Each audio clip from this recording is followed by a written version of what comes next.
Well, trauma is used a lot to describe different things. However, what does it actually mean? We welcome psychologist Tara Boothby to help us, understand this concept and what it entails. Good morning to you. Nice to see you. Good morning. Let's start right there, Tara. What is trauma? How is it defined? Well, and trauma is a term that is used quite frequently, and it is really subjective. So when we think of trauma, we could think of large-scale things like war or maybe a vehicle collision, but there's also the day-to-day things like stubbing your toe or even a conflict with friends. So it really is more about what's happened to me, how am I interpreting this, how am I managing what has happened, and how am I healing from these events in my life. You mentioned war. Often we associate PTSD with people who have been through that sort of experience. Is there a difference between PTSD and trauma itself? Yeah, that's a great question because we use the term PTSD a lot, and we can use mental health diagnostic terms flippantly.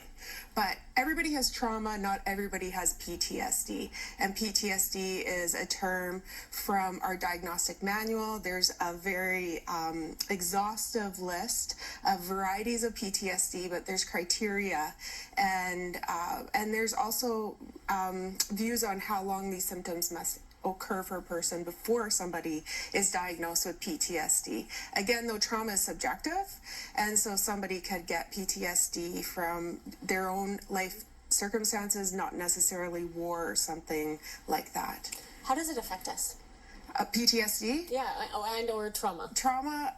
So trauma really affects us personally as well. So what I really like is there is a neuropsychologist, her name is Dr. Carolyn Leaf, and what she looks at is images of the brain. So healthy memories look like trees in the brain, and actually trauma looks like a thorny bush. No way.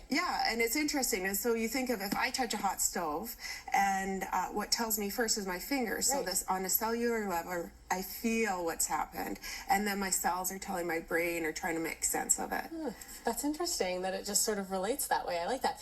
Why is it so crucial, or why is it so important for people to be aware of trauma? Trauma is a natural experience. It's something that happens in our everyday life. And each one of us has, from a somatic point of view, we'll say we have a trauma container. And some of us have a larger container and some of us have a smaller container. But when it fills up, then we can feel very overwhelmed. We can have really intense experiences of anxiety or flooding. And we have a few seconds left before we let you go this morning. How can we best cope with difficult experiences and memories that we go through in our everyday lives? Perfect. So trauma triggers happen every day. People, places, things, a song on the radio, food we're eating, the time of year. There are amazing resources in Alberta and Canada. So one of the best things we can do is reach out to mental health practitioners, and it's okay to ask for help. Yeah, it's okay to not be okay. I think a lot of people struggle with that. So I want to thank you so much for joining us and helping us out this morning. Awesome. We'll see you next month.